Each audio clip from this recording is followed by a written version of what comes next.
Is the second round for the Aussie race cars. They were with us on the streets of Adelaide, and first race of the weekend, Brad, Peter Carr starts up the front. He won a few races on the streets of Adelaide. Adam Gowans, former series champions, come back for a run this weekend. Local, can't keep him away. No, and he's doing really well, isn't he? P2. Yeah, absolutely. 25 cars this weekend for Aussie racing cars. Slightly smaller grid than we would otherwise have, but of course, bringing them down to the Apple Isle is a fair mission. John Reynolds in there. David Reynolds' dad with the same number, 55, starting back from 21st on the grid. There'll be 25 starters for the first race of the Aussie racing cars. It's a 12-lapper. It will all get underway from Symmons Plains when we come back.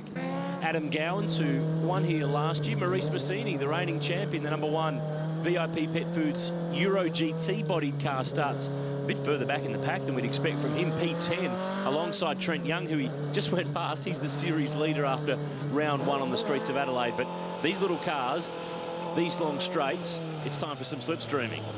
Well, that's the great thing about these little cars down here at Symmons Plains. You can get a really good tow down the back straight, and because the cars are, tiny, there's plenty of room to move around. So every corner has 3 or 4 different lines in it. So we're prepared for some really, really good action here. Well, not all of them are. Unfortunately, there's a couple of dramas out there at the moment that haven't made it around to line up on the grid for this 12-lapper. Opening race of the second round of the Aussie Racing Cars Super Series, and that's the VIP Pet Foods car. Kent Quinn is parked at the exit of, that's the exit of pit lane, so he won't take any further part. Was due to start from 16th. So Peter Carr right of screen, that white Toyota bodied car. Now, we've got a few Nissan Altimas that have joined the series this weekend. They're down the back of the pack, but another body style for Aussie race cars. And here's Adam Gowans, Tasmanian, knows this place really well. Did a bit of Carrera Cup racing last year, and from here on in, do not try to decide, Brad, who's going to win this race. It's always tough to pick. It is tough to pick, unless, of course, someone skips away and gets a bit of a buffer where you can't tow back onto them. Ready for a start. Car to the right, Gowans to the left. Little motorcycle engine Aussie racing cars are released down towards turn 1, up and over the hump, and then around the left-hander. It's tight between the leaders, but it will be Peter Carr, who won 2 races at Clipsal, who hooks into the lead, and it's busy in the mid-pack. This is where you need eyes in the back of your head, the front, the side, through the roof as well, because it is really on for young and old, down to the hairpin for the first time, and already Gowans is down the inside. Nice move. It's not there yet, though. It's never done with, because you just can't break the slipstream, and now Carr gets a side draft down the back straight, but he's on the wrong side for the next one. But such is the draft, he gets back in front before they even get to the braking zone. Amazing, really, and they're just all so close here, and he's really put a bit of a buffer. You see it when they're swinging the car at one another. They're trying to get a side draft just to tow that car, get that air broken so they can shoot up past the car, get a bit of a slingshot effect just from the air that's floating around the outside of the car. And it's Peter Carr that leads the way. I wasn't trying to do a name word association gag there. He actually does lead it. Gowans, James Abella, who debuted so strongly on the opening round weekend at the Clipsal 500. Darren Chamberlain's next, then Brendan Pingle. Championship leader, though, Trent Young, car 42. It's a multicoloured entry, qualified 9th, and he still runs P9. That's how close this championship really is.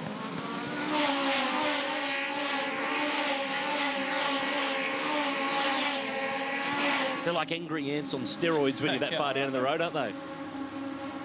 Looks like Adam Gowans is going to have his hands full here. I reckon he definitely does right now, because Abella is in the tow.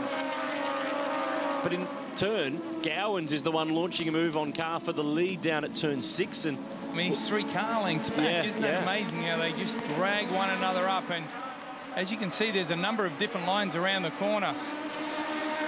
They've got the formula right in this Aussie racing car category, and the operative word of those 3 is racing. The racing is top-notch, no matter which style of track we take these cars to, how many of them that we do or we don't have. Adam Gowans out in front. We saw him do a little bit of Carrera Cup racing last year in the Porsches, and adapting to that really, really well. Back in for the weekend here at Symmons Plains, and isn't rusty, has come straight back in and is right at the front again. Oh, Brendan Pingle, that's cheeky. Trying to get down the inside of Darren Chamberlain, who just set fastest lap of the race, and that's Rhett Noonan on his way through in the Battery World car. No relative. No, I was waiting for that. If he wins, I can claim him. Oh, yeah, as I imagine you would. He's from the other side of the country, Western Australia. Look at this. Carr down the inside at turn 6. Little lock-up, but that's okay. Noonan down the inside on Pingle. Sam Milton's in there as well in the 27 car. Not often that you get any type of racing category where two cars can go side by side the whole way around that final corner and no one ends up in the dirt. There's Trent Young, 42, championship leader after the first round. This is the reigning champ. Maurice Massini's 11th in the VIP Pet Foods #1 car. He's tucked in behind Martin Deckett, the Queenslander. And it's a bit of a surprise that he can't move forward from here, but it just goes to show you the depth of talent there. Oh, he's got it in a bit deep there. Nicely done. Looks like he's picked up a spot. P10 to look back at the car he's got by. He's driving one of the Euro GT body style cars that came in last year, but this is the slipstream. This is the VIP car is breaking the air for the car behind that's getting a free ride. That's why he's closing in, but not enough for the run to turn 6. Just love listening to these things rev their brains out. That is an amazing piece of camera work. When you see the way he's moving around in that car to try and maintain his position and stay in front of the bloke, and you see them ducking and diving, it's fantastic. Is there battle for the lead? We've got 4 cars that look like they're all capable of fighting this out. They've just got a little margin back to Rhett Noonan, who's next in the queue in that Battery World car, but it's so hard to just pick a winner because whoever's leading with a lap to go, Pingle goes around, he's looked at it, the hairpin. There he's in the background. Manages to get going again, but he kind of half did that one in the previous lap when he was trying to make a big lunge, but he's finished himself off there and rejoins way down the back. Second in the first round on the streets of Adelaide. Look for him. Whoa!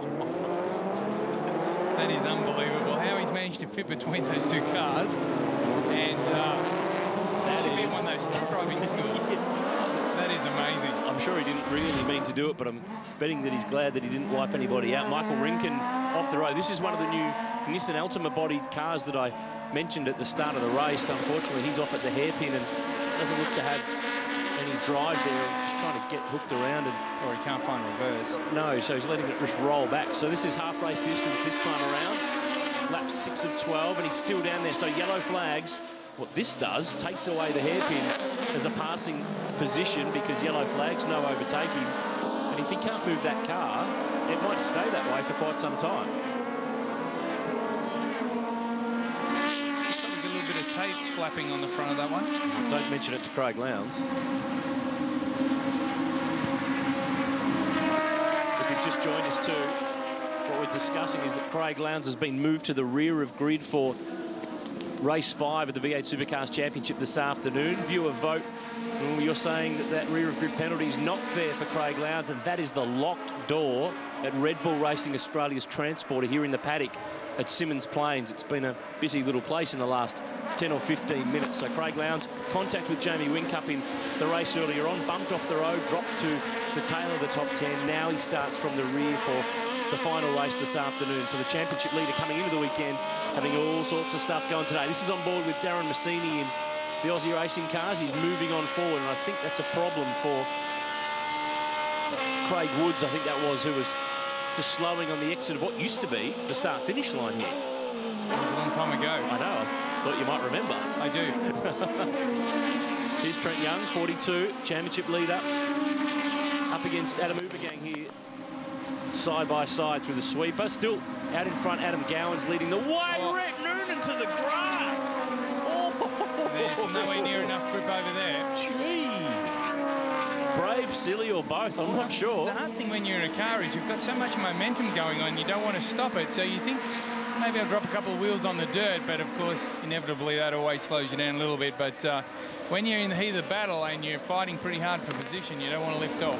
And with these little cars, lift off on the straight, have a little bit of sideways action, lift off on the straight, you lose a bit of speed. It's like the property market. Space is all the important. It's all about having position. It's all about having some real estate. And no matter how you get it, you've got to get it. This is Carr. He leads the way now from Gowans. And did I see that that was a green flag? Yeah, that car's cleared from the hairpin, so we can really race on for this last couple of laps. Top 4 have edged away, but that battle pack behind for position 5, right back to Maurice Massini, who's at the tail of the queue in car number 1. That VIP Pet Foods car, has he got damage to the front? It just doesn't, it just doesn't look right. It's not really making the sort of speed that you would expect.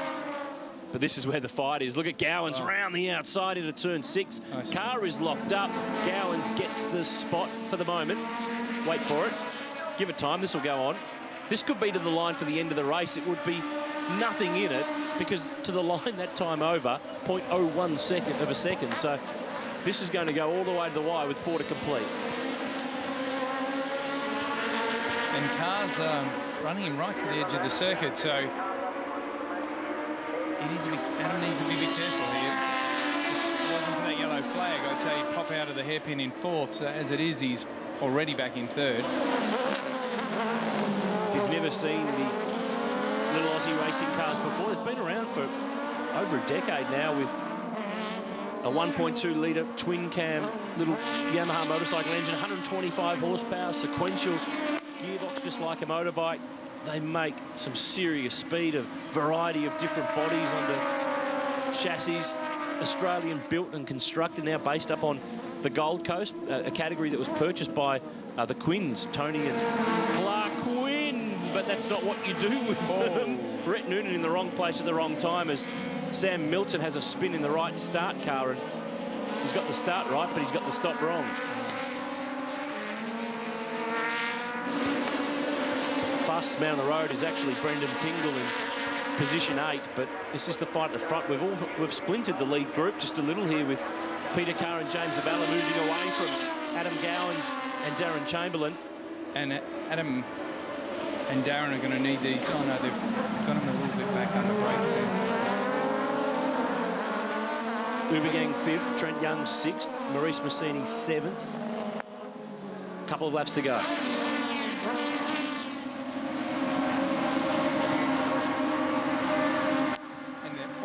Far enough ahead where Adam's going to drop out of the tow here, so he'll need for these two guys to fight pretty hard to get back in touch with them. Little lock up for Peter Carr down turn 6. I mentioned before about he winning a couple of races on the streets of Adelaide. Brendan Pingle was doing winning as well, so honours were even in terms of the wins at the opening round on the streets of Adelaide. It continues here to Tasmania. The Aussie racers will be with us in the V8 Supercars Championship all year. They'll be at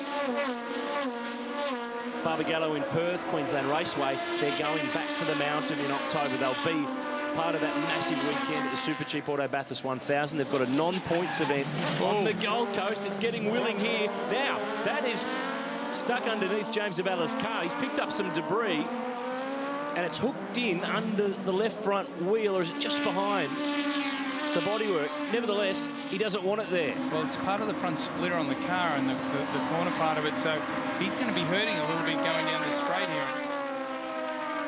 Last thing you want to do is for that to help lift a wheel off the ground, and you can't steer it or brake it, but that gets Gowans back to 2nd spot. Takes away some front aerodynamics from the front of this car as well. Doesn't seem to have slowed him down. And he's going to take it around. This is the hottest lap that a stray piece of bodywork's ever done at Symmons Plains. Replay again. Have a look at this. Under brakes. There's the contact. Well, and it's actually part of the rear bumper off Peter Carr's machine, and it's just hooked in. He actually had the left front wheel pop in the air under the braking load, and that's when it got underneath. Otherwise, he might not have had it get jammed in there, but this is the final lap. So Peter Carr is on target to pick up the first race of the weekend. Adam Gowans, P2. This is a fight a bit further back, just outside the top 10. Rhett Noonan on Martin Deckert. Darren Massini's trying to slip on by as well, but the run home again, Aussie Racing Cars has been entertaining. Plenty going on, a little bit of panel damage as well, but Peter Carr... It all starts to get a bit frantic about now. Yeah, it's too late, though, for the rest of them to beat him. He's had track position at the right time of the race, so the opening race of the weekend in Aussie Racing Cars will go to Peter Carr. He picks it up by the leisurely margin of 0.3 of a second. What a fantastic race. Adam Gowan's the hometown driver, fastest lap of the race on the last lap. He needed another lap or two to have a crack at the win, but he came home in second spot from James Abella. Darren Chamberlain next. As always, the Aussie racing cars will form up side by side to thank the fans and thank the officials for their work here this weekend. To recap the results, Ubergang 5th from Trent Young, the points leader. Maurice Massini, champion from last year, in 7th. Brendan Pingle, Martin Deckard and Rhett Noonan rounded out the top 10.